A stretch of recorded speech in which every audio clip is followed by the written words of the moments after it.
Wardrobe. That's where we're going to start. Welcome to the podcast. We are in Studio 2 today. Correct. With the fantastic Joe Reeve as our guest. We've been conspiring and coming up with a few plans for some fun things, so we'll get into that in a little bit. Yep. But what we normally do to start an episode is talk about what we've been up to the past weekend. So I'm going to go to you first, Connor, and then I'll go to you, Joe, and then I'll tell you what I've been up to. How was your weekend? It was good. I played in a castle. What castle?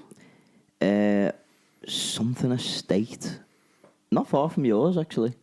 Castle. I say not far. No, I say not far from yours. The Carnarvon Castle, it's in Wales. No, it was the something estate. Howarden. That's it. That's the one. Plucked that out there. Yeah. I played there not too long ago myself. It was in the walled garden section, nice. and it was for a corporate event for a company called Axis, who were really nice. Excuse me. And it was amazing. So I was playing in the evening just after sunset, and they had like tables laid out with candles on and things, and they were setting this really nice vibey tone, and then I turned my lights on. Oh no! It just went boom. So like I ended up having to switch it up because my lights illuminated the entire castle, and that's not a joke.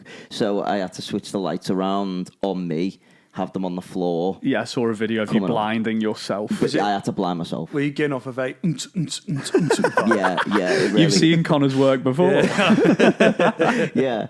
But yeah, it went down great. And funnily enough, one of the girls that was at the corporate event was like, "Oh, I'm seeing you in 2 weeks because you're playing my brother's wedding." And I was happens so much. That happens to me so much. Like, I had one woman saying to me, she came up to me saying, I wanted to book you for my wedding, but you weren't free. And then they're arsey with you because you're not available. It's like, sorry, but I do get that as well. Like, oh yeah, or like I get one woman come up to me saying, "Oh, you played my wedding." Oh, did I? Yeah, it was 6 years ago though. I was like, okay. I feel so seen. I went round Cheshire Oaks yesterday, got stopped by people saying, "Oh, you played our wedding." That's weird. Because you don't see them in the context that you were playing as well. Yeah, there was one, I was at the gym and a bloke came up to me saying, "Are you the fellow on the blowy thing?" Do you mean saxophone? He goes, "Yeah, that's it, yeah." And I'm like, "Yeah." Saxophone. Yeah. It's like, I just thought that's what I'm going to call myself, fellow on the blowy thing. Yeah. It's the worst is when they say, "Do you remember me?" And then you're like scrabbling around your mental file of facts, being it's got to be a gig. Your mind's going like 100 miles an hour. You're trying. I do recognise people's faces. Yeah, I'm just so terrible with names. We also names. meet so many people all the time in our job, and it isn't like a too biggie, like too up your own arse kind of thing. No, but you're coming across big groups of people who are not connected every weekend. Yeah. You know, like if you're playing a party of 100 people every Friday and Saturday and maybe sometimes Sunday night. Yeah. That's 300, 400 people that you're coming across, and they're only coming across you. Yeah, but isn't it so weird to walk into a room for a wedding, and obviously the family and that know they've booked you, so they know your name, they've probably watched your social media, and you walk into a room and everyone knows who you are, but you've got no idea who anyone is. It's so weird, and I still can't get used to it. Everyone's like, hiya, Connor, you okay? And I'm like... You just got to glide. You got to have a few things you can say that get you away. Like, "Hey, guys, great to see you." Not again, or whatever. It makes it sound like you've got familiarity. Yeah. But you get some and they're like, because sometimes I'll go in with a handshake. I don't want to assume they want to hug because they might not be huggy people, but they come say, "Oh, Joe," and then literally just hug me. And I'm like, kisses on both cheeks. Sweet, fantastic. 100%. Well, that's what we're going for. But it's like, it's... Very strange. So Howarden Castle was nice. It was nice. The day after I was playing the garden party fiasco. Interestingly, I had 3 garden parties. I didn't do one of them. You messaged me about this. Where's the 3? So I want to wait and to explain this on the podcast. So I need a button on a sound desk that is what happened to Connor's gig this weekend. Yeah, probably. But it was actually pretty straightforward. Somebody booked me quite a few months ago. In, I think, Feb, they booked it. Paid the deposit, everything. Radio silence. Messaged them like a week before, nothing. Messaged them morning of, and messaged them again saying hi. It occurred to me, and this is bad on my part, but obviously I'm expecting a week before to get in touch. I didn't confirm the address with them for the house party, so I didn't have the address. So I was like, messaged them multiple times, like, hi. I tried to call them through Instagram as well. You only have to do so much there. Yeah. I mean, they've not been in touch or anything, like, oh, you didn't show up, like, we want our deposit, like, nothing. Like, they just completely ghosted me after booking me and sending a deposit months ago. See, I've never had that. I get people who I'll send an invoice expecting a deposit, and then they've obviously changed their mind, but they just and leave you on the hook. Yeah. I hate that. It's just that's fine. If you change your mind, just let me know. It's I'm not going to be offended. It's fine, but it's just like you send something and you just. But what I've done now with my bookings, I give people a 48-hour holding period, and then if I don't hear anything, then it's just like, well, your date's up for grabs now. 100%. Anyone else can take it. But if you need longer, just let me know. Like, don't just. Like, not reply. I know people have sort of busy, like, oh, sorry, I'm a nurse, I work nights and stuff like that. That's fine, just let me know. Yeah. What I do with my calendar is I might start doing what you're doing, because that sort of expedites the process a little bit. I end up with a lot of tails that go through my calendar where someone requests a date, I'll reply to them, send a quote or whatever, and I put potential this in my calendar on that date. And then if someone else asks about that date, I'll then go back to the original person if they haven't already confirmed. Yeah. But confirmation by paying deposit turns it from potential to confirmed in my diary. But if I go through my calendar next year, I've got half the year already prepaid booked and stuff, but then a lot of potentials, which do often convert. All the summer... Someone asked me for my available Saturdays in May, June, and July today, and I have 2.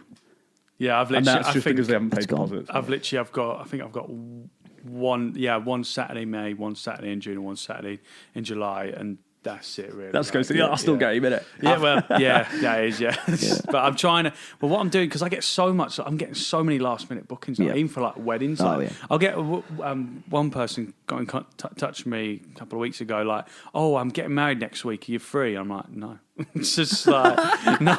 It's like, I'm not. So I'm like, is it? So that's why I'm just living on. I know. It's just like, so part of me is like, oh, shall I fill my diary so quickly? But then it's just like... Oh, I also said this to you the other day, that I wonder about... Because there's so much last-minute work, and you could reasonably charge a little bit different rates because of the time pressure of the situation, right? For you to be able to turn around and do the actual gig, there's an argument that you could put a little, speed fee on it or whatever. Yeah. That you could... I wonder if you'd make more or less money if you didn't fill your calendar in the same kind of way. I do that with agencies. So if I get an agency who been dropped in at last minute, I sometimes might charge a bit more. I had one where basically this was the same night I was doing another wedding, but down the road their sax player just hadn't turned up. They're like, well, we need someone. I'm like, well, this is my fee. And they were like, proper like, I'm in an hour. And I'm just like, look, I'm free. You're in the shit. Like, you couldn't pay. You can throw money at the problem like, to get it. I don't think you've got much of a choice here. Like, you can and often with you, it's tricky because singers are a pretty interchangeable. Sax players are pretty interchangeable, but people are a bit more specific about asking for definitely having sax at something. Singer versus DJ versus playlist versus all that kind of stuff is a little bit more fluid. Yeah. But if they want a sax, they want to hear someone doing a sax. Yeah. So if like a band goes out that's a function band and it's like function band plus sax, and then you just turn up and it's 3 lads. One thing I'll say about sax that I've noticed at weddings is that if a singer's not that great, you get away with it because you're still sort of doing the sort of, all you got to do is sing Sweet Caroline. If you get everyone else singing. And if you're terrible, it's fine. But I've noticed that with sax players, if they're bad, it's very noticeable. Do you think there were more... I think probably for singers, I don't know, it might end up being a controversial opinion, but for singers round us, there's a lot of other extra work for people who aren't at the top performance standard level. So if you go around town, there's a lot of bars that just want to have some live music on, don't want to pay for someone who does it as a professional thing. 18-year-olds. Do it as a casual thing. And you get a lower level performance. But I don't imagine that's... I guess the clubby stuff, probably there is a world in which that happens. Well, I think a lot of... Because the clubs now are kind of... they're still operating, but I've not done a nightclub for years, and I think, and what I want for nightclubs and bars now, they won't pay that now. It's just I'm too expensive. I've literally. Yeah, they do get in touch, but they're like, oh, that's way too expensive. There's another bloke, and I'm like, well, again, you're gonna get him just honking away. Yeah, it's not that, and you do see, and there are different. I don't know. I think yeah, you're right. When someone isn't as good on sax, I think sometimes you can get away with it with some, but you can definitely tell that. Yeah, they're not as. You can definitely tell they're not as good. It's like, and it's and little things about like the improv over a DJ they don't know. Well, that's the thing. I think what kind of I always say to people that kind of try and separate me is that. So if I do a wedding gig, I just say to a wedding DJ, or I say to a couple, I say, look, I just tend to go with the vibe because, like, I don't know whether your guests are going to be into R&B or they're going to be into Motown or they're going to be into house music. I don't really know the vibe. Obviously, whatever you want, I'll play. But I kind of just say to them, I say, look, I'll just freestyle and go with the vibe. If there's any songs you want, that's fine. Just let me know and let the DJ know. But with me, I just kind of go with the vibe. I mean, that's with my jazz background, but I do everything all by ear now, and it's just easier just going. I mean, I've played along to some absolute shite songs, but it's a full dance floor. I'm just like, do you know the notes to Baby Shark by any chance? I've not played that yet. I'm surprised I've not been asked to, but I've had some horrendous requests. I'm like, why do you think that will go well with sax? It's just like, I think there was Blink at 182, and I'm like, oh yeah, I think I could probably get, but again, I feel if I do, because where are you? But I think, you just. But I think you can kind of, there is certain gigs where it's just. Sorry, Oh my god! At least we make ourselves laugh. That's all that matters. Well, that's just took Blink 182 off your request list now for the Yeah, next year. I know. But this Bright Side goes quite well with sax. I've noticed. I've played. Do you just play the vocal melody? Just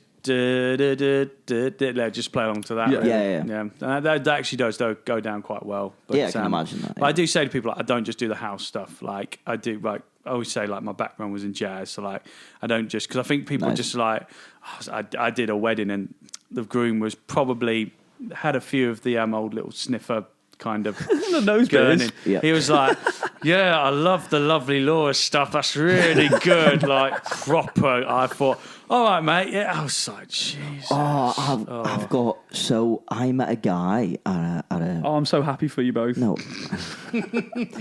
I met a guy and he was in Matthew Street, and this was a couple of months ago, like before I stopped playing on them. Yeah.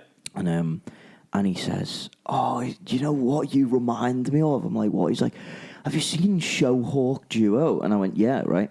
And he said, "I had them play for our wedding, right?" Oh wow! And I was like, "That's a good get, that. Amazing!" And he was actually showing me the footage and all this stuff.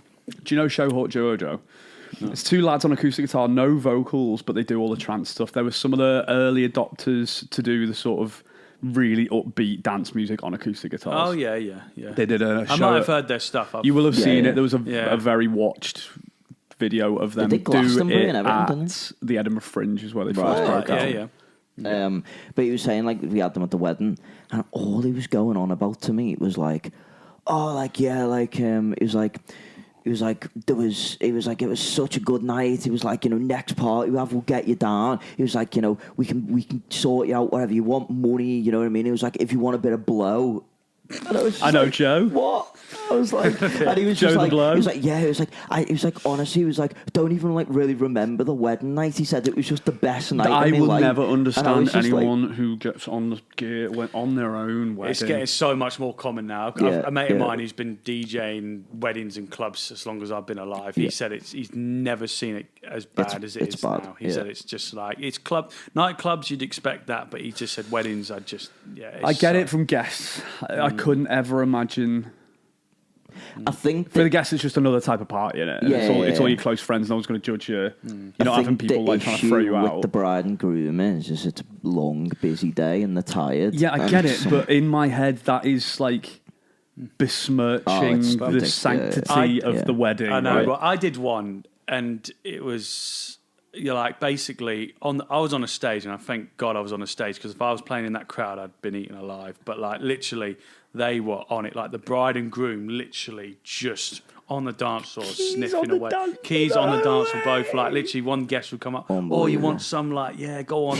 And literally, I'm just like, what the hell? And there were kids as well. So there's packets lying around, and then there were kids as well. And I thought, this is, oh God. All it takes one kid to pick it up and play about. Oh, that's absolutely horrendous. I don't think anything did, but just literally bride and groom on the dance floor, just on keys sniffing away. That's really one thing I always struggle with, is drawing the emotional line between being there to party and people thinking that you're there to party. If you know what I mean. You're there to bring the party. I'm there to bring it, but I'm not there to party engage when in the party. I played one. I should say. Well, it was down south. You can keep the details very. Anyway, don't mention the venue. Yeah, it was down south, and these girls had booked me for ages, and she was like constantly messaging me unnecessary things every day, and I was like, this is just weird. So I kind of stopped replying, or just really short. And then when I got down there and I played, obviously everyone up dancing. Not obviously, that sounds a bit arrogant. No, but everyone. Well, everyone was loving my music, as they everyone always just do. loved me. They just loved my vibe. It was the light. It was the lights. As I say, everyone was up dancing, and then at the end, you get the usual, more, can you play some more? So I did a couple more. You mean one more tune? Yeah, exactly. Big branding comes over there. And so I did a couple more for them, and then I finished, and then they were literally saying, they were like, oh, we're they had to leave the venue because I played till close, last orders. And then they were like, oh, we've got to leave the venue. They were like, but we're all going round the corner to this nightclub. They were like, a lot of the girls have asked, do you want to come with us? It was all girls, by the way. So it was like a... So they all love my music and all the birds fancy me is what I'm getting from this story. It's such a hard life. This is the truth. So hard. This is the God honest truth. And they were like, we're all going round the corner to this nightclub. Do you want to come and party with us? And obviously I said no. You know what it means, don't you know what it means? But it's kind of just a bit you've booked me professionally to do this job. I've come in, I've done the job professionally, and then I'm packing up, I'm going home. Yeah. And it's I'm literally just a vendor, a supplier of business. It's the guy who's been doing the pulled pork outside, being you're coming out with us, mate. That's what I mean. Yeah. And it's just, and I think it's just a stigma, I guess, around music, I guess. But we are there to make people go as mad as possible. And I think people assume, because people think, oh, you must live quite a rock and roll lifestyle. I'm like, no. So, you see the tip of the iceberg of driving home at 3 a.m. on the motorway with the window down and your fourth Red Bull to try and get literally, there. you're just kind of, you're looking in your eyes just what the Instagram doesn't show 100% is spreadsheets. You're not you just sat there at the desk for your fifth call of the day to a couple, hi, and you're tired and stuff. A lot of people say, and I think you get it a lot. I was speaking to a guy at a brewery thing the other week, and he was talking about you, and it was that guy, that his brother or something. Anyway, so I was speaking to him, the Rabette and twins. He was literally oh, yours and Harry, literally your lives just look like a movie. And I was like, it's really not, mate. I mean, it's you work in a brewery, you could make your life look like a movie if you had a professional photographer come in every 2 days to take pictures of you pouring pints, or it's it's just the way there is another side to it. One of the things that I think we've all realised in developing our professional careers is that there is big benefit to being able to run your own life, run your own calendar, work when you want to, do the job that we do. I couldn't do anything else. I couldn't go back. So there is some element of, I do feel grateful and lucky to live the life that I'm currently living. Yeah, very lucky. But there is also a lot of churn behind the scenes that it couldn't happen without probably 80% of what you don't see. 100%. Yeah. Oh, God, yeah. I mean, your job is literally going to parties. But it's like, so you can have too much of a good thing. If you're doing that when you're 18, 20, it's really good fun. You're out meeting new people all the time. Yeah. But now we are going to multiple people's weddings every week. It's their one day. It's our third that week. Yeah. And you have to be able to wash your 100%. Face with cold water and go into it as a new scenario every time. Yeah. And socially, that's really hard and really draining. 100%. Like the battery is gone. Yeah. Like this summer, I did a wedding a few weeks back, and I knew the videographer who was doing it, and he goes, the first thing he said to me, God, you look tired, Joe. And I'm like, fuck, is it that obvious? Jeez. I was oh, but I literally, this summer, I was I was literally on empty, literally. What do you do in the week to try and reset yourself?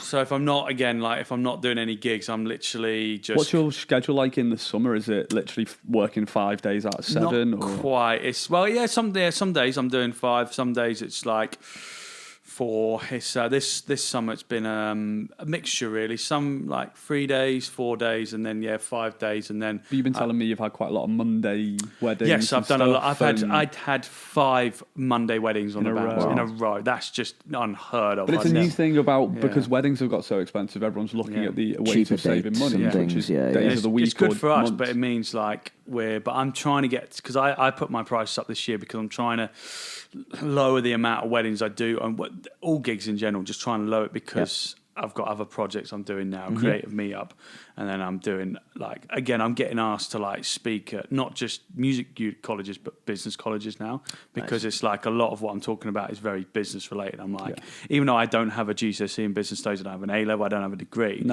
I'm but why do you need any of those things if you're currently running a successful business? Exactly, yeah. And I've learned more in doing this job than I would have ever learned from learning about how to try and do the job. Yeah. 100%. Yeah, absolutely. Because I was looking at, I went online and looked at an old business studies GCSE exam paper, and I thought, I know most of these questions. It's just and I never learned it in school. And then the bloke who did business studies at my high school, I wasn't allowed on the course because I didn't fit the criteria or didn't fit. And I'm like, well, who runs a business now, bitch?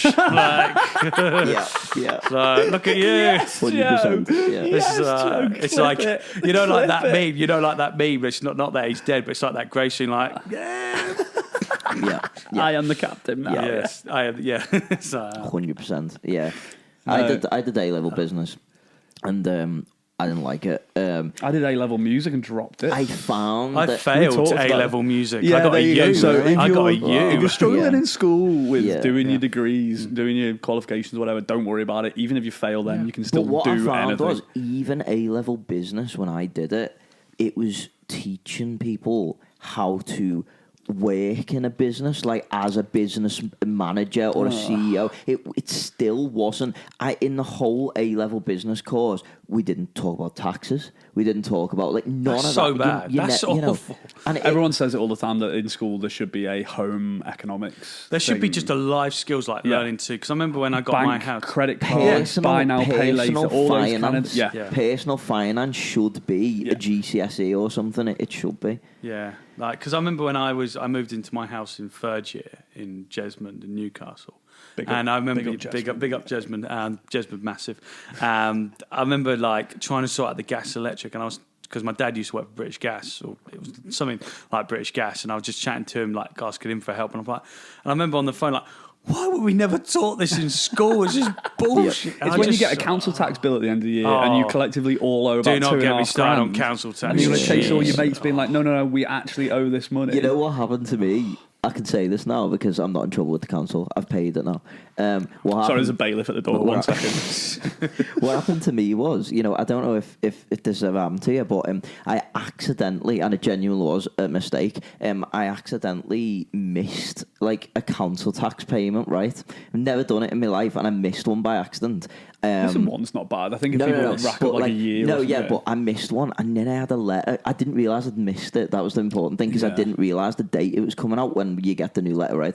So then I missed it, and then I got a letter off them going, you now have to pay the full year and all this, right, for the council tax. Because they don't trust you to carry on paying it monthly. So I smirked to myself, went, Okay, so I just paid the whole year, and I've never heard from them since. I just paid the whole year council tax out my savings, and was like, "You don't speak to me like that, council.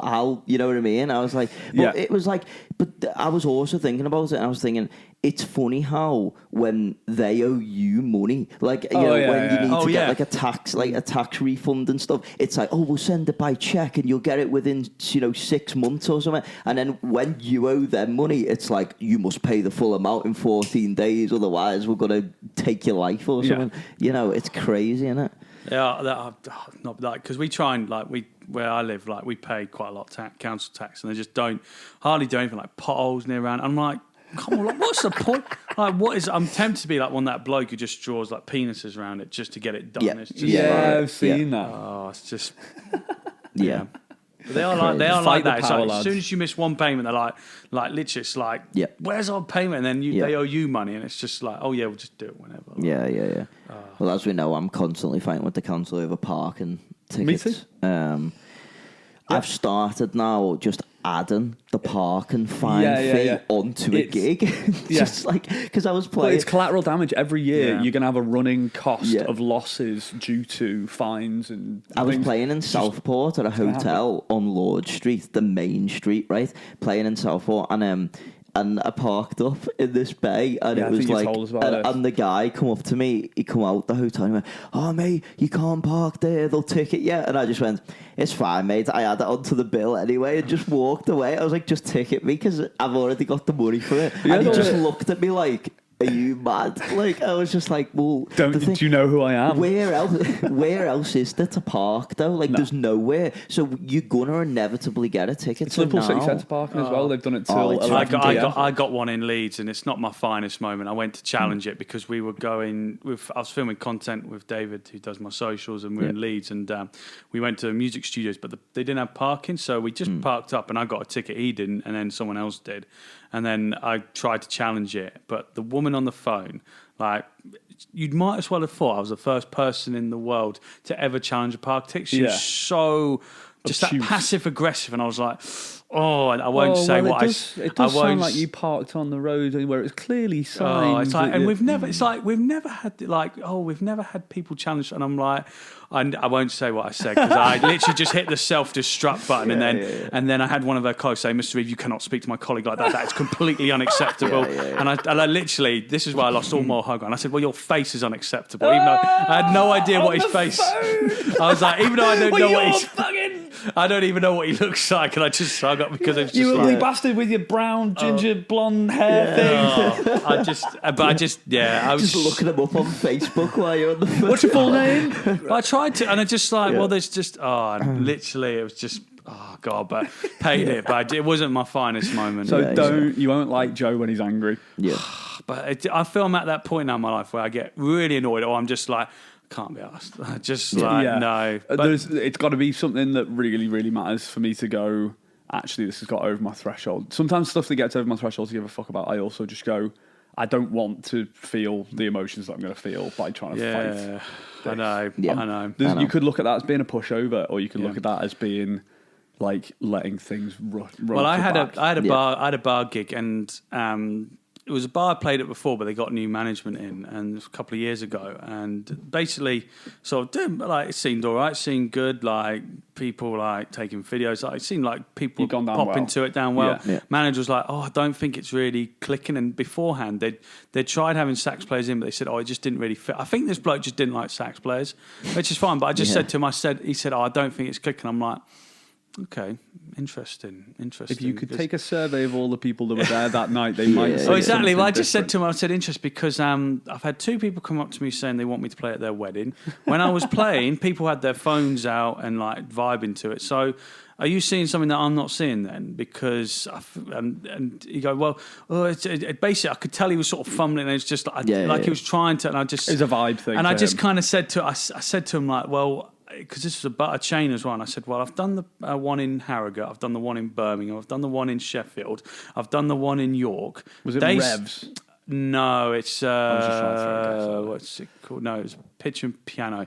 Oh, that was it. Pitch and piano. Quayside and Newcastle. Yeah, so right? and then basically I'm just like, Thing is, I can imagine that they maybe sometimes take themselves a bit seriously and think they're a bit smart. Yeah, I think that's the thing. And I said, well, I've done all these other and I basically just said, what are you seeing that they're not then? And I could tell he was just like, and I just thought. It was one of those things. I was like, no, it's just not worth it. It's just like, that's fine. It's just like, I'll just keep going. And then they didn't ask me back, which don't care. And I said to losing those kind of gigs when you are faced with that as your opposition is a good thing for you. Yeah, you're not going to want to keep fighting that gig. No, exactly. To convince someone who's not convinciable. It's to lose a battle. I just think because I spoke to a few other people who had tried to put musicians in as well, and he just said they just had the same problem as well. And I just feel. Look, I feel part of me was like, oh, shall I take it to their head office and just say, look, but I thought it's not worth it. It's Christmas as well. And I was just like, no, it's just not worth it. It's just like, look, I don't know. I think it's just one of these people because they have percussionists, they have violin players as well. And I don't know. But I think he just didn't like sax players. But I think he was just trying to keep head office or his area manager happy. And I don't know. There's some people who validate their jobs by having an opinion, even if they might not necessarily believe it themselves anyways. Yeah. So like being that they'll show that they're involved by saying, oh, we're trying to mix this up and get rid of this or have an opinion about this just to kind of validate. But it's one of those ones, it's like because he was standing by the DJ deck a lot as well, just sort of and I nearly said to him, like, you just need to let me do my job because you're really micromanaging, particularly musicians. Because if anyone, I get, it's such a hard thing. How do you deal with people's? I've never had someone tell me to. I've had one person tell me to turn it up. Right. 99% of the time, it's people telling you to turn it down. I mean, I have a free strike system if people ask me to turn it down. Like sometimes, I think I had one. I don't get it often, but like I remember I did one wedding. But again, it was a wedding where they didn't get exclusive use, so there were other people in the venue. And to be fair, the guy he was like, "Oh, I'm sorry, we got the spa over there. Like, could you just turn it down?" Like, I could tell he was like not nervous about asking me, but he didn't want to be. He had to ask because someone else had said something. Yeah, and I said, "No, that's fine. That was it." And I didn't hear from him again. But then I always with my job, I always feel I'm my own boss. You're my client. Like, I understand. Do you ever watch the? What's it called? Dark Knight Rises, where the Bane, where he goes, "Oh, right, wait. Got to do the. I was born with a saxophone. No one cared who I was till I put on the mask." But it's like that scene. I always sort of quote that scene where it's like, "Well, yeah, but we paid you." I'm like, "Well, I had a painter and decorator come round to my house. I paid him a lot, but I didn't talk to him like a." Because you hire someone to do a job. Yeah, exactly. We're self-employed. Like, no one is my 100%. boss. No, exactly. That's the joy of this job. And I think that's what this guy was like. I think because you're like, no, you're not. You're not in charge. And it's even worse when you go to wedding venues and you get managers who think that they're in charge. And I'm like, I had one. Hey, no, you're not paying me to be here. That Brian is. I would say if you've got, because I've had a couple of managers. Well, it's noise limiters. I had a woman come up to me and go, "Can we just keep it to 93 dBs, guys?" Yeah. To me and the DJ at the same time, and we look at each other and go, sure. I had an argument with a priest once at a funeral because... I'm sorry, Father, but I do not agree with you. No, because the Lord can't hear me yet. Turn it up. No, because I was playing in the church, not in the church, in the function room part of the church. Was this one of your famous funeral gigs? Like the little hall bit where you have coffee mornings. Yeah. So I was playing in there, and they had a really aggressive noise limiter that was linked to the sockets by the stage, and then basically every time it hit the thing, it was cutting everything out. Yeah. And the thing is, it was so aggressively low that as soon as I hit the stomp pedal, it just cut off. The stomp for some reason cuts. Yeah, they don't like it's very bass sensitive. I think exactly, but it's also quite transient sensitive. If you have something that is sharp, quite a lot of attack, it does it. But what was happening was, as soon as it kept going on, it was cutting off, and that is embarrassing for me because no one else everyone's understands looking that at it's the not you musician like it's your fault. Yeah. So the guy came over and he was like, "Everything okay?" And I was like, "Not really, mate." I was like, because I said, "I'm trying to play." I said, "I understand the noise situation." I was like, "I'm not trying to play too loud." I was like, "But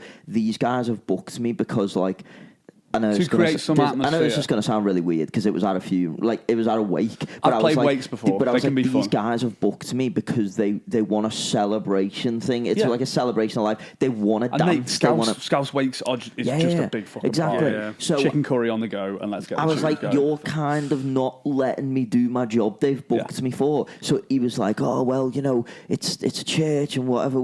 It's not me that did this. It's like the Lord. I don't know. The Lord. The ministry. We will smite you down where you stand. And Connor's like, I'm on a high. The bloody Ministry of Magic or something. But anyway, basically what I did in the end was I was like, right, I've had enough of this. Went to the car, got me really long extension lead, and just ran it from a different socket that wasn't connected to the stage. There's always one. There's always a socket that won't. But then some venues will board that socket up. Oh, so I've seen that. That's the only thing. Yeah. But then you just got to bring your toolkit with the you. constant if you tend to pick the noise. ones near catering, they won't allow for the fridges and everything to turn off. So if you unplug the fridge. Yeah, just unplug the fridge. You don't need to eat. You're fine. You've already brought dessert out. I'll use that. Less eating, more dancing. The buffet kills the dance floor anyway, so we might as well crack so on. much. I keep telling bride and grooms on the phone, don't book me on when you've got the food, because when you're in the middle of playing and then someone comes over from the venue, just announce that the buffet's open. I'm like, I don't want to, because as soon as I do that, it's going to kill me. I time it for the break in my sets. Okay. That's just all I do now. That's what I do. I work my sets around the evening food. Yeah. But what I hate, there's some venues are like, oh, when's the evening food? And they're like, oh no, 9:30. But then they start bringing out 9 as I'm about to play, and I'm like, that's the point where I just feel like I could just throw my sacks at them. Like, you knobhead. Yeah, 100%. Should we take a lovely break? Yeah. That feels like a good. nice little moment. We'll be back in a second. Okay. Hey guys, hope everyone's enjoying the episode so far. Please remember to go and follow us online, TikTok, Instagram, all those places. Like and comment on this. You can book us for any private parties, events, weddings, whatever it is. Drop us a message on our socials. Come see us live. We're playing every weekend around the Northwest. Let's get back into the episode. All right, welcome back. Part 2 for 2. We're going to get on to the creative meter stuff in a minute, but I wanted to put you both on the spot and play a little game of top 5s. Okay. For just what's your top 5 most positively reacted to songs over the time that you've been doing it at weddings that you get. Okay. So we can do a little back to front. Doesn't have to be in order. Okay. But we'll do a little round the table. I'm going to start with Don't Stop Me Now. Right at the end of the night, you have to give a little bit of a reason. I've never played that. Really awkward songs, about 1 million chords, and it goes really fast. But getting everyone to go, tonight I'm gonna have myself. I guess. It's like a big arm swingy moment. Just too many fast chord changes when it kicks in. I don't like can't playing it, but I play it and it gets good reaction if I've run out of all my other normal songs. That's the thing, if you do 245s and get asked to play another set or something, I've often played my S-tier tunes. Yeah. So then I'm already scrabbling around for other songs that are going to still try and keep the maximum energy from the end of your performance. Which is sad, really, isn't it? When you think how many amazing songs exist that we just you kind get them of in your own wheelhouse to be able to know. perform them at the sort of like anthemic end level of all of it. Okay, what's your so your Don't Stop Me Now? Yeah. I'm going Don't Stop Believing. Okay. Yeah, always goes off, When would you play that? Oh, it's an end of the night thing, isn't it? It's like a big sing-along sort of... living on a prayer kind of 100%, thing. Yeah. Joe, what about you? The obvious one for all sax players, King Glandy, Jubel. I've played it to death, but it always just because people are like, oh, sax player, they recognise that song, so actually... That's quite take me. But when I first started playing it though, people would say, "Can you play that Save Me song?" And I'm like, "What? Save?" And then I'm like, because they didn't actually know, because it's like they don't actually know the title. They're like, "Oh, have you got that Lovely Laura song?" And I'm like, "What?" But then I'm like, "Oh, okay." No, that's quite chilled. No, that's the thing. It is chill, but people love it. They just kind of. It's so anthemic as a. You can dance to that. You can, but it starts off very slow, and I don't start my sets now with it. I'd say to a lot of DJs, don't start with it. Kind of put it in halfway Middle, through or towards just so. You need a little bit of roller coaster in your energy. So it's a good one just to kind of bring it. If you're up there, it's a good one to kind of bring it down a little bit. But then it's like you can still anthemic enough. And I always say, though, play the radio edit. Don't play the full, because the full song's about 6 minutes. It's just a drag of a drag. Yeah, it's so like that bit, and I'm like, oh. The only time I ever put the full version is if I'm doing like a gig where I'm doing my own thing, and I just can't be asked to fill in the set list with any more songs. It just kind of fills out. But yeah, that one, it does always, because I think people just recognise it as sax. Yeah, it's so associated, isn't it? Yeah.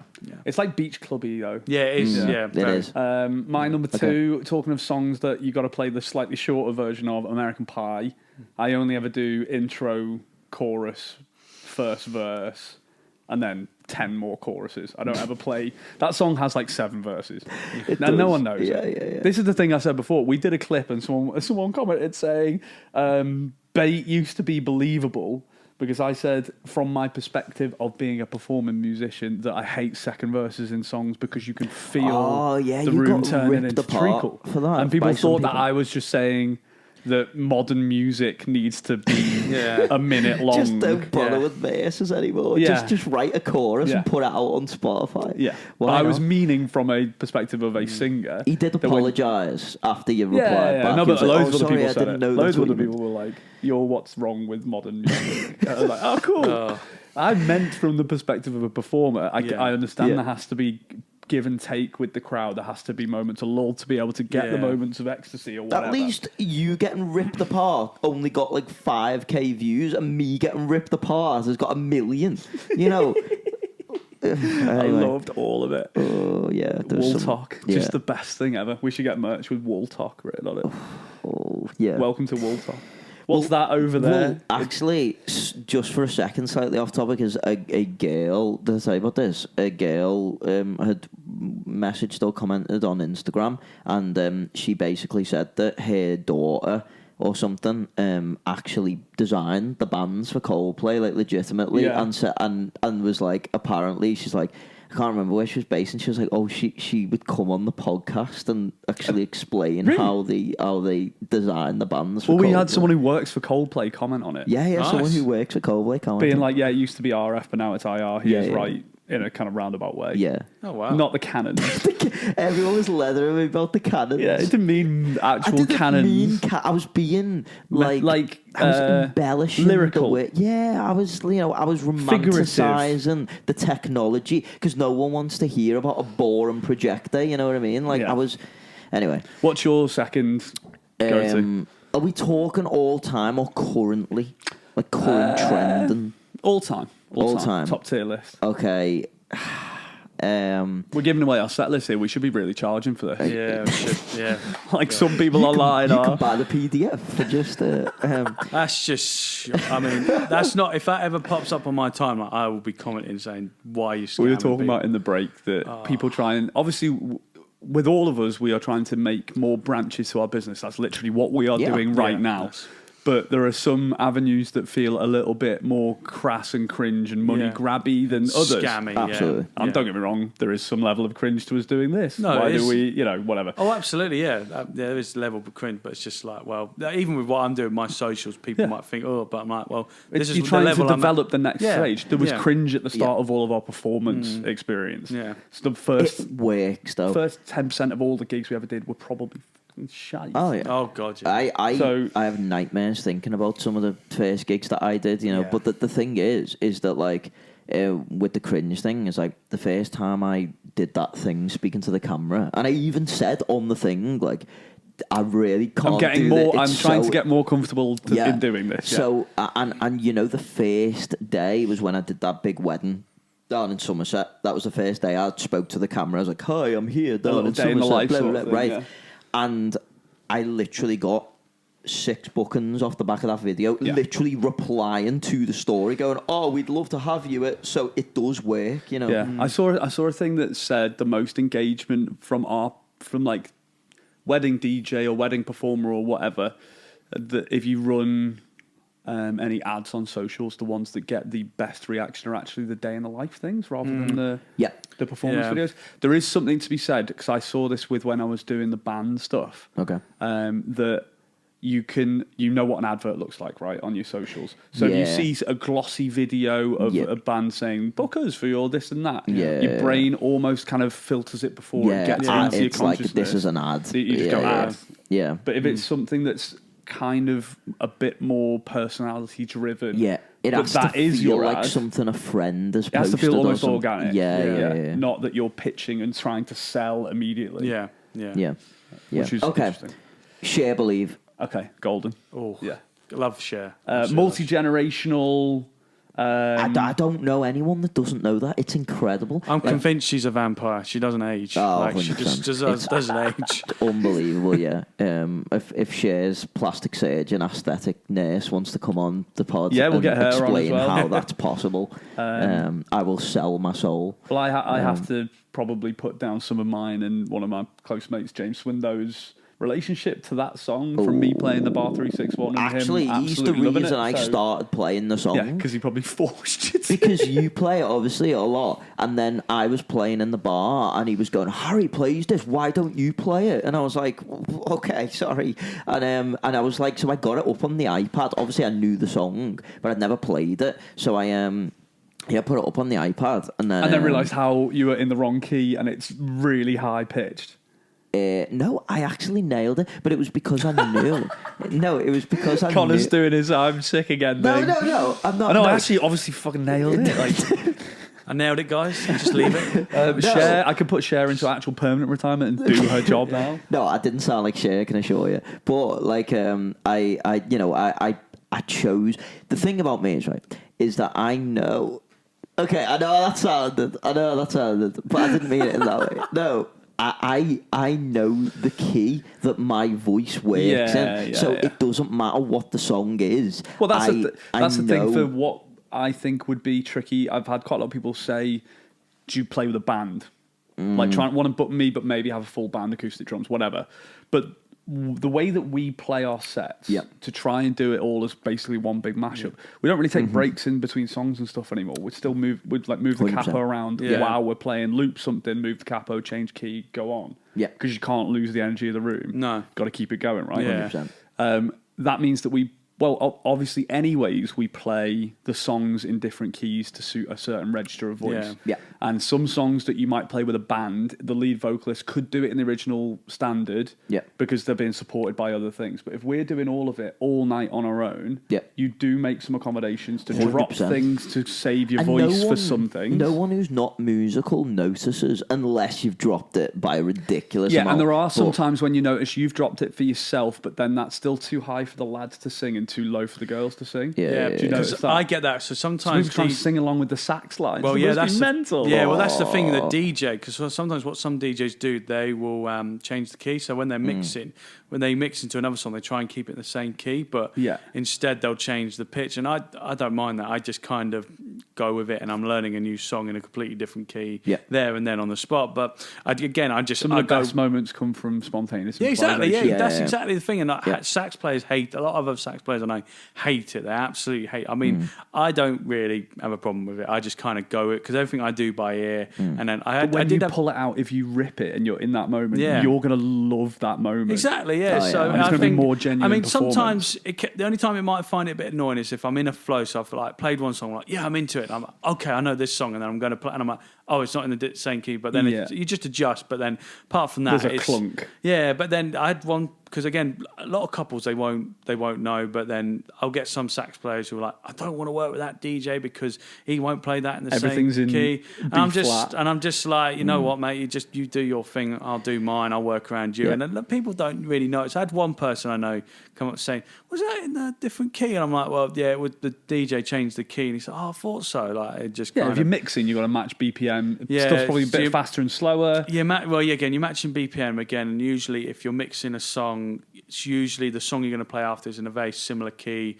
or they might change it, but again, sometimes DJs... But then it's often modulation between related keys anyway. I don't know how it works, but I think, DJs will play another song, even though it's in a different key, but they'll play it so it's in the same key as the song before, so again, it will sound different. I mean, a lot of people don't notice, but some DJs, well, some sax players like me, I'm not really bothered, but some they get really uptight about it. Like I had some message saying, I've worked with this DJ who's a knobhead, he kept changing the keys, and I'm just like, just go with it. Like, just. I couldn't quickly learn out Careless Whisper in A flat. Yeah. But then it's just like, I think because I've just been doing it for years, and everything I do now I just learn. But I can read music, but I do it all by ear. Yeah, that's the best skill. Yeah, and I just think just go with it. Just go with it, and then you just end up getting on. But everyone's got their style, their thing. Let's keep it to 3 songs so we don't just basically have 1,000 years of podcasting. Okay. Yeah. Your second one was Share Believe. Joe, what's your second one? My second one is Faithless Insomnia. Oh, yeah. That's going to be mine and Alex's first dance song. Tearing off tights with my teeth. It's good. It's because I like about it because then I can have a bit of a break. So I won't play during the all the subtle flavors. Yeah, and then it gives me, and then I can literally just kind of just come in. Oh yes, Joe! So just I want to be there when you're doing that. I need to see that live. It would be a sick. Because that's genuinely one of my favourite top 10 songs of all time ever. For me. Genuinely, Faithless Insomnia. Really? Yeah, 100%. 100%. Same as Born Slippy Underworld. Doesn't really have a sax obvious part to it. The thing is, there, about Born Slippy is the main bit that I like is the intro to that song. Yeah, the song after about a minute and a half when all the drums come in, it's a bit like, whoa, this is a bit like you need to be in some festival somewhere, like but the production on that initial part with all the pads and everything, it's just unbelievable. Love that song. So good. Boy. Okay, go on. My third and final for now. Can't take my eyes off you, Andy Williams. Nice. I genuinely think I walk in and he's fucking playing it on the speaker. It wasn't even me. It was literally on the playlist. It was on just one of those Topsify global playlist things, and it literally, when Harry walked in, it started playing "Can't Take My Eyes Off You," and I'm sure that you are like somehow spiritually connected to this song. I genuinely think I've moved the needle in some amount of social consciousness of playing that song, even just on the fucking Wirral. I don't care. I've had something to do with repopularising that song. I think so. Yeah. At least locally, I don't care. Yeah. I mean, everyone asks me to play it, the 361, and I say no. And the reason is, within our group, do you know what? I would actually play it, but it's if it got back to me that you'd played it. It's trademarked by Harry, apparently. But that's the mad thing, right? So what level of IP do we have over anything that we do?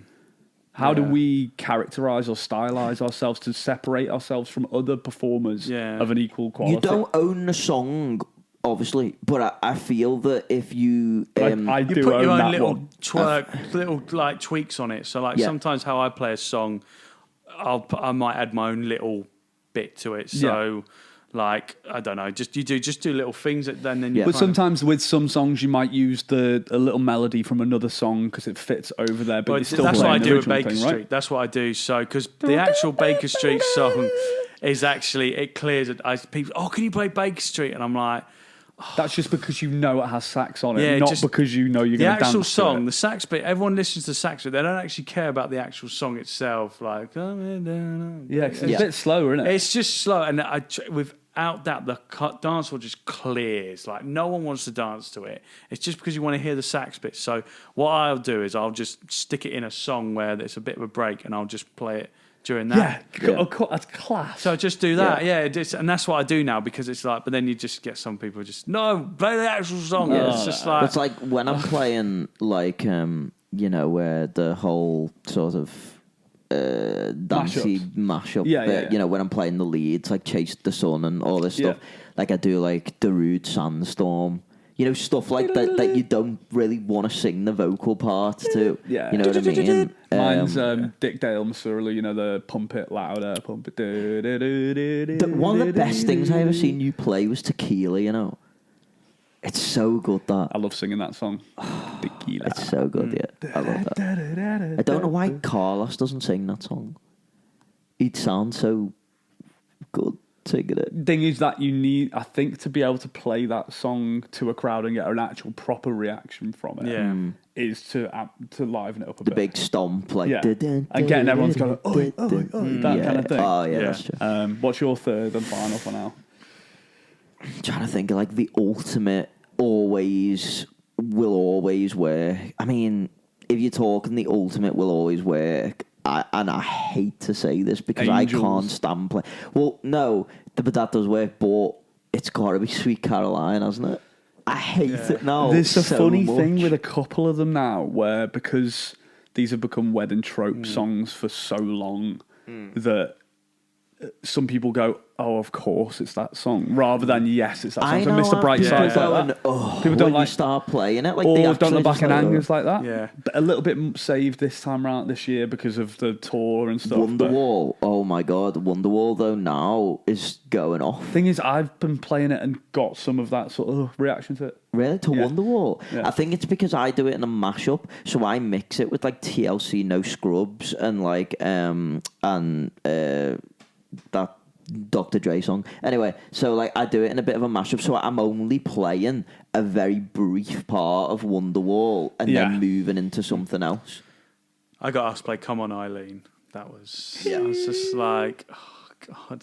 Great. I actually love that song. It's good. I got asked to play it, but then I said, look, can you just check with the bride? And the bride was like, no, you are not playing that. No way. Do you play Cotton Eye Joe? I have played Cotton Eye Joe, yes.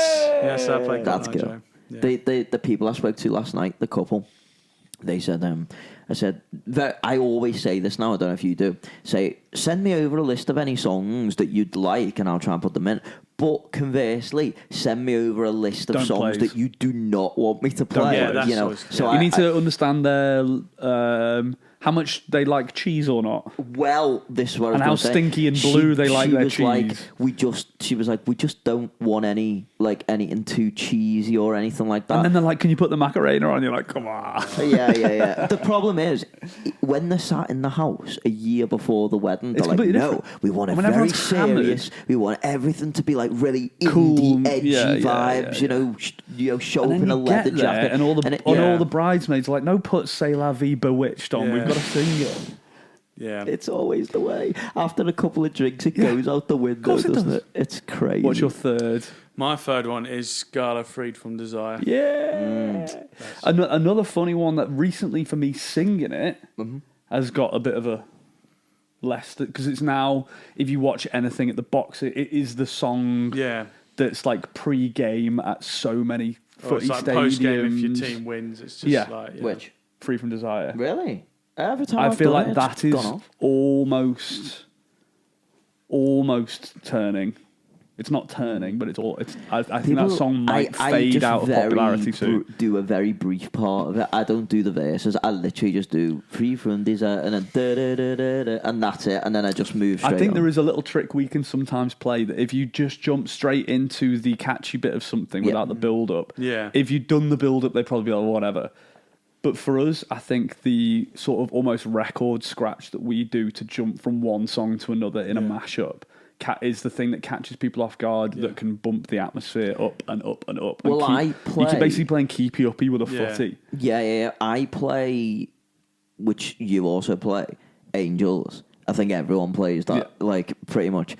When you do the Angels Hey Jude thing, no, I just find, I don't know if you find this, but I find there's a big drop when you go into the Hey Jude, the verse. So I don't do that anymore. So I literally just go straight from Angels, from the chorus, into the na-na bit, and then But then you don't get Angels. much of Hey Jude at all, because you can do the na-na thing for But that's the 5 bit that minutes, everyone's waiting for, though, isn't it, really? But there is the tension and release thing. You can't only do the...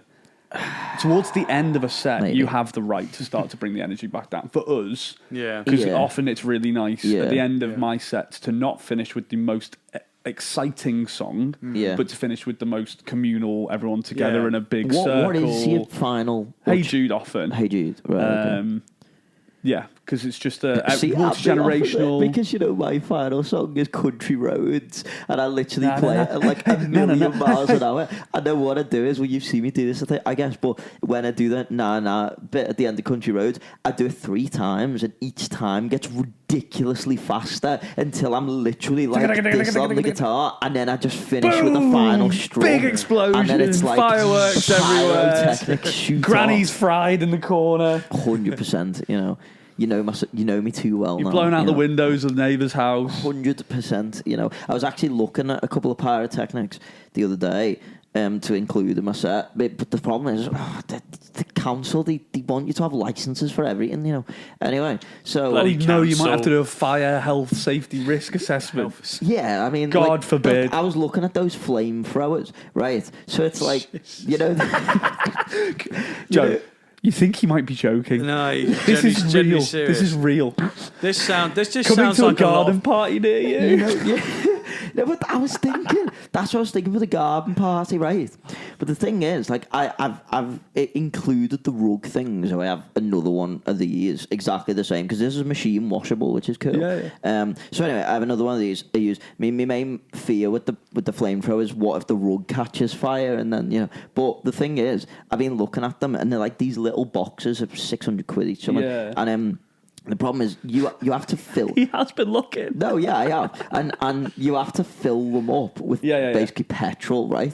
So obviously that's a bit like, you know what I mean? Like, it takes me about 45 minutes to do my setup, and then like you're nearly ready to go, and he's just got a jerry can in his hand. Just give me a second. Just let me put the petrol in.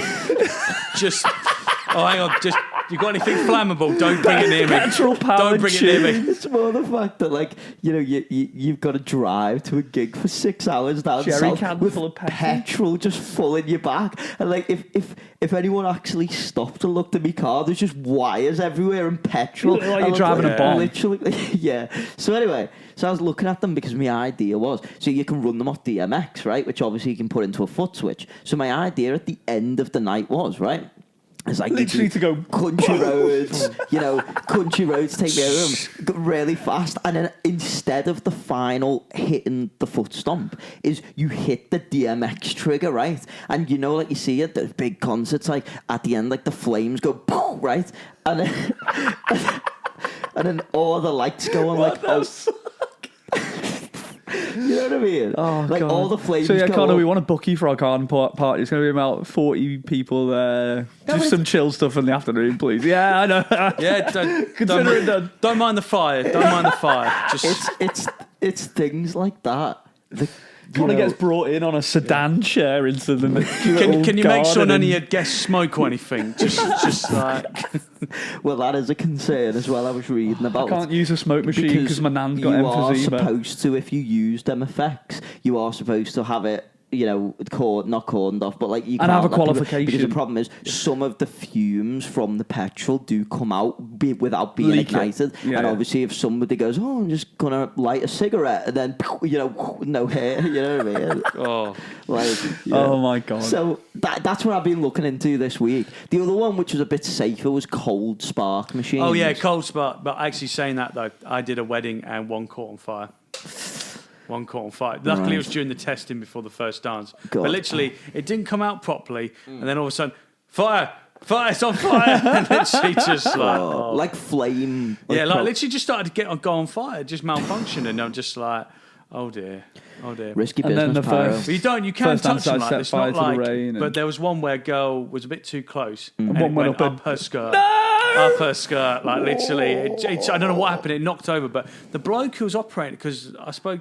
Usually, you should play it just during the first dance when you lift her up or something, and then again as you bring people in. But this guy just kept doing it throughout and I'm like, mate, come on, just kept doing. And then literally this girl got a bit too close, and then literally I don't know what happened, but she just stepped over it, and it went up up her skirt, and then like caught. But I mean, oh my God! I seen somebody like a really big rapper on stage, and he didn't like. Obviously, this was completely his fault because they would have told him. Like AV would have probably told him beforehand, but he was on the edge of like the stage, and he's like rapping, and a fire shot, like literally flames shot up and hit him. But the thing is, like anyone who's sort of done these bigger productions knows that like in your ear they literally go fire 4, 3, 2, you know, whatever they count in the fire. So he just mustn't have been listening, or he had his in-ears out, because they will have been shouting at him like, move out the way, and he ended up getting lit on fire, like ran off the stage and everything. It's crazy. That could be you. But no, the two things that I want, and I don't think these are too excessive. First of all, is I would like fire. You know, I wouldn't use it all the time, but those big high ticket ones where you're outside or whatever, the fire is unreal, right? And second of all, like if I wasn't gonna be a musician, I probably would have been an arsonist. Like I really like fire. But anyway, and then the other one, which is unbelievable, is dry ice. Yeah. Like, the mist roll and it looks amazing on the It's dance effective floor. first dance stuff. Like, it's really cool, nice, like dry ice. I always worry because I put my electrical stuff sort of on the floor underneath, but then I always think, I know it won't affect my electrical equipment. I'm always a bit like, oh God, is this going to... Can't be good for it in your head. Yeah. It's like vapor. It's like, is this good for my electrical equipment? It's like, but then it's not. It's fine. I've never had an issue. So to round off today, the reason that we are doing a lovely guest episode with Joe Reeve is that we are collectively doing a lovely live podcast together it's 2 weeks tomorrow. Yes. Yeah. At Beer Keller, Thursday the 25th of September. It's going to be a similar format to this, but a little bit more structured. Yeah, a bit. So we're trying to bring the energy of this is very open, like kind of random chat about our lives and all the stories that we've got, right? Yeah. But we're going to do a little bit more structured, obviously inviting questions at every opportunity 100%. As well. So, Joe, do you want to tell us a little bit about the creative meetup and what's the kind of I want to know genesis how behind it started. it? Yeah, exactly. So creative meetup started. So when I upped my social media game, David, who helps me with all my socials, does the filming, editing, sing the theme tune, write the theme tune, all that, So he helped me with that. We were doing, and he said, have you ever thought about maybe putting on an event, like maybe releasing your own original music or doing? I was like, well, I've not written my own music for years, and I'm like, I've done the whole events stuff. Did you do music in Enterprise? Yes. Yes. So that was how I started doing my acoustic nights. I'm sorry, very quick tangent. I was thinking about this before. Right. We ran an acoustic night at Nancy's Bordello. You did, and I performed it. Yes. Yeah, I remember. Because you were in a band with Jamie Lawson and Ellie Christie. Yeah. Yes. Okay. So that was the first iteration. Right. Of every acoustic gig, night. I'm a professional now. I don't drink, but every gig I did with them, I can't remember because I was so drunk. There's just photos of you beer bonging down your saxophone. It wasn't that bad, but every gig. I remember we did one. Sorry, I'm going on a bit of tangent. I'll go back to what we. But I remember we did one at Filthy's. Yeah, we were doing a charity night. But I can't remember, we're like, let's just go Beer Keller. And then one stein turned into 2 steins, turned into 3, 4. So 2 steins, like 2 pints. Doubles. So nearly 10 pints before we were meant to go on. The thing is, the Filthy's gigs were always dead late as well. They were. You'd often come on at midnight. Filthy McNasty's place. We'll have to take you. Yeah. We'll have to do a little trip. Filthy's is still going. It's still going. Should we do a little industry night out in Newcastle? Is it like a sort of Dirty O'Shea's? Is that how you would describe it? Like it's a late night, a bit McCooley's-ish, but a bit rougher with graffiti on the walls kind of thing. Okay. Yeah. So, but no, we did. Yeah. So, but we had about 10 pints. Do not remember a single thing of that gig. Do not remember. And apparently, the managers came up to saying, "Would you like to come perform on a regular basis? Really like you." And I'm like, but I remember that. Oh God, I had a rough hangover the next because I had to do my salsa music and practice module. So we had our practice. So we were practicing so I had to be up. I walked into my housemate's room saying, "Have you got any ibuprofen? I'm really hungover. I drank too much last night." But yeah, every gig I did. Okay, so if you come to the creative meetup, we'll have 10 steins with you in Beer Keller. Well, 100%. Yeah. That was a flashback. You just had the same hangover memory then, didn't you? Yeah, no.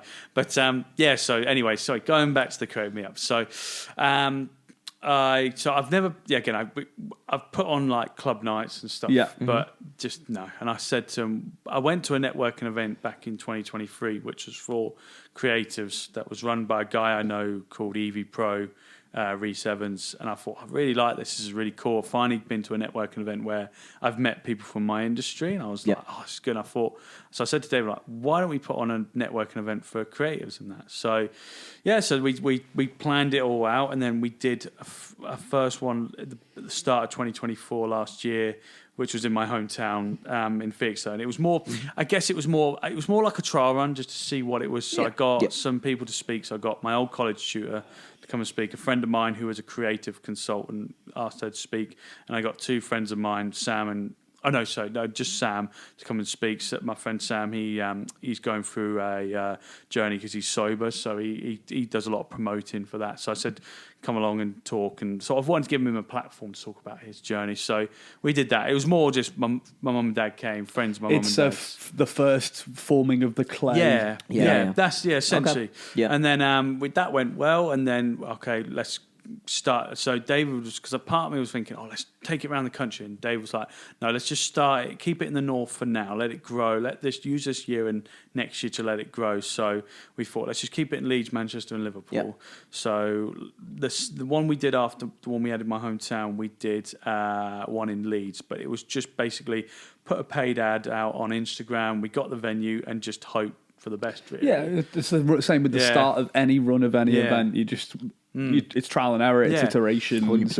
Exactly, yeah. So we just did that, and look, we had about 15 people turn up. It was a bit more, it wasn't as polished as it is now, but it was a bit more because the venue, we were planning to have it on the middle floor, but they decided to put in a new unit in, so it just made it a lot more smaller, so we had to have it on the top floor. But it was like the hottest day of the year. Oh no, it was so hot, so we had to have breaks between each speaker. Instead of just having one speaker after the other, we had to have breaks because it was just too hot. But I got the same three, but then who spoke at the Leeds one. So because I didn't think they'd all, but we'll come up to Leeds. And then I got Sam's friend Carl, again, been sober for like 6 years, come talk about his story as well. And that was good. That got good feedback as well. And then we had one again in Manchester.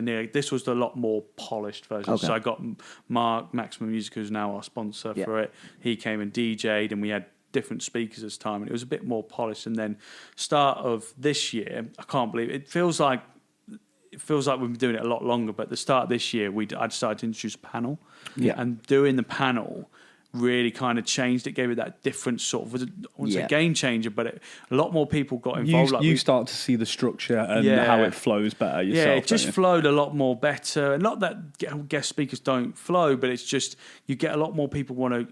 So I say, has anyone got any questions? And you get a lot more people put their hands up. Because the whole thing's a bit more interactive. Yeah, exactly. It's a lot more, and then it's certain topics. And then, so we did the panel. So we did one in Leeds. The Leeds one, I was so not overwhelmed, but completely surprised how many we got through the door. We sold 80 tickets. And there was at least, I remember when I was hosting the panel thinking, there's over 50 people. It's just it's insane. But it's the first, again, that's the first moment you start to see it bite and people pay attention so to Leeds it is our biggest one. We get the most for Leeds. And there's a lot of music colleges and creative colleges. Yeah, and stuff there's in Leeds. Leeds There's a really strong community. There isn't in Manchester, Liverpool, but I feel Leeds, we always tend to get something there. Yeah, and a lot of people, again, they were like, and then when we had our second event in Leeds this year, we had a lot. It was all different people who couldn't come to the last one. Oh, there you go. Again, we didn't sell as many tickets, but we still got a very good number, really good number. And then we had one in where have we else had one? Yeah, we had Manchester again. We have Manchester, and then we had Liverpool. We had Beer Keller as well. So, it's just, and then we're just planning for next year now as well. So we're looking at bringing it to London next year. We want to try and collaborate with other people. I'm hopefully going to be going down to London at the end of this month, maybe next month, and speaking with a couple of venues who do host events. Okay. So, because I've managed to speak to a couple of different networking events in London, saying, "Do you know anyone?" And they've been really supportive as well. They're saying if you need anything. Yeah, that's the thing. I think, but it's a lot of like-minded people, isn't it? When we see you trying to put together an industry network thing, that's one of the sort of mask things about what we're doing. Is we're trying to build 100%. A bit of a community of similar-minded people, and everyone is really willing to put in a bit of effort to show support for these kind of things as well, which is amazing. We've always said that this industry can be lonely. Oh, it because is, yeah. you know, you're driving to and from gigs on your own all the time. Then you get there and everyone else is having a party, Knows each other. but you're on your own. No, exactly, it's very isolating, the job. So that one of the main principles behind us starting the podcast was like, it's trying therapy to build for us that every week. that community you a little bit. you build that community, and it's. I mean, it is. I think I've realised, even with just running your own business, it is a very lonely place 100%. sometimes. But there's a lot more people I know, not just in music, but outside of music. So one girl we've had speak on, who's Liverpool-based, Katie Bowart, she runs Young Entrepreneurs Club, and again, she built that just to purely give people somewhere to come and talk, so it doesn't feel so lonely. Like, 100%. and that's just what we're trying to do, and then we all just kind of help each other. So she'll come and talk, and then I'm doing something, I'm speaking on a panel for someone else, so just helping Well, each a lot other of our out. work is referrals based as Yeah, well. it is. And Oh, if it's a DJ, if it's yourself, or we pass work between each other all the time. Yeah, It's word that of mouth level of is thing. my biggest. That's how I get most of my gigs. Word of mouth. That's my biggest one. 100%. So that brings us to our event. Yes. So we are with you on the 25th in Beer Keller in Liverpool. Yes. There will be pyrotechnic, no, there won't. No, No. Connor's If going I to had save my the say- pyrotechnic. There's no fire. There's no. It'll be warm. So like. Be like, welcome to the stage, one more tune.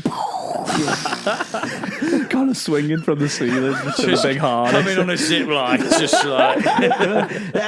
Here to answer your industry-based question. That room is made for a zip line. Oh my god, it's got the gap in the fence at the beat. no. Oh, it is. Oh. But yeah, That's why we're not letting Connor design the event. yeah.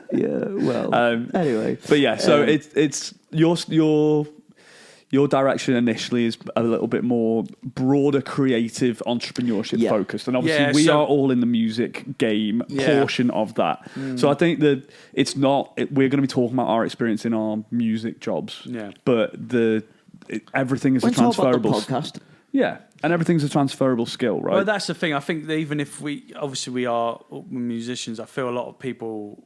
Because what I found with the Creative Meetup is that a lot of people did relate to certain stuff a lot more. Like when they're speaking, like, okay, I'm not in that industry, but she's going through the same issues. It's like client acquisition, or like finding your niche, or how to do your marketing, how to do social, all those kind of things. Fundamentally, it doesn't matter what the product is, or whether that's being a musician, being an artist, being a whatever. It doesn't matter what the product is. We're all doing the same thing, and it's running it's a business. the gig economy, isn't it? isn't You know it? what I mean? Yeah. It's self-employed business running. Yeah. It's I think it's all pretty transferable. Because essentially marketing is marketing. Doesn't matter what you're marketing. It's it's all the same. So I'd say I've got a couple of people that are coming down that are in, like, one guy's a photographer, someone else's social media manager. Okay. Like, so we've got, Well, it's all interesting perspective because, like, there's people going to know more than us. Like, we've had successes that we've had, and we can talk to that and what the struggles are that we have. This worries me. I worry about these questions because I still haven't got a clue what I'm doing. No, but you don't have it. You just position your answer I as think in more to the of the best of story is my we all ability. don't have a clue. Like I meet people and I'm thinking, they look great, and I'm thinking, actually, you don't know. Like, There's no definitive path to any of it. No, there's no. Yeah, that's true. Some of it is just making it up as you go along. And that is literally. I've had people saying to me about this TikTok. Yeah. So how did you do it? How did you get 1 million views? Like, what's the secret? And I'm like, I don't think me and Harry have a clue how we did it. We just put a video. I very out nearly as put a normal. different clip out from that. Well, I went to an event, this networking event, and they were talking to this girl who does a lot on socials. And again, her answers were like, I just do me. I don't really. There's no secret potion. It's just like some instinct to it all. And you can give your best. Well, when you're saying, are we qualified to talk on these things? It's our experience up to this point. Like the whole thing with this podcast is we've got enough experience to feel confident to talk about what we're doing. Exactly, but there is still an infinite amount of learning, and the conversations between us. We're still learning. We'll never stop learning. Yeah, it's never from a position of we know everything. It's from a this is our experience level. Okay. And then I look at don't some compare yourself to people, and it's just don't. I know I hate it, but as I say, that is one thing. You never know what people paid for on socials as well. How many followers people that's pay the thing, for, and what their engagement is really like, and how many people they actually know who follow them. True, because that's true. I don't. I mean, not that I don't. I mean, I see other people, but I don't, at the end, I don't really care what's going on otherwise, because it's just like I'll see some people like, oh yeah, I'm performing at this place, or I'm going out to Ibiza and playing. It's like it could be your brother's wedding. Well, or that's the something. thing. The truth is, they're true. doing a gig in Ibiza, but they're not getting paid for it. Yeah, they're not. that's They're having to spend money to go out Right. there, Yeah. and it's like there's always a different lesson. Don't always take everything. And I always, True. there's That just, is very true. Joe's takeaway: comparison is the thief of joy. Yeah, exactly. That is true. That is very true. That's a nice place to end. Come and listen to us gabber on the 25th of September. Yeah, we'll be talking more. There'll be a lot of really fun things going on that night. We've got other fun stuff coming up as well that we're getting 100%. announcements together for. Joe, where can we find your socials? So you can find me on Instagram at I am Joe Reeve, and It'll if you're be interested in in the the Creative Meetup, it's at the Creative Meetup _. Nice. Fabulous. All the links will be in all the descriptions and stuff. 100%. We'll see you next time. Love you lots. Bye. Oi, oi. Ugh.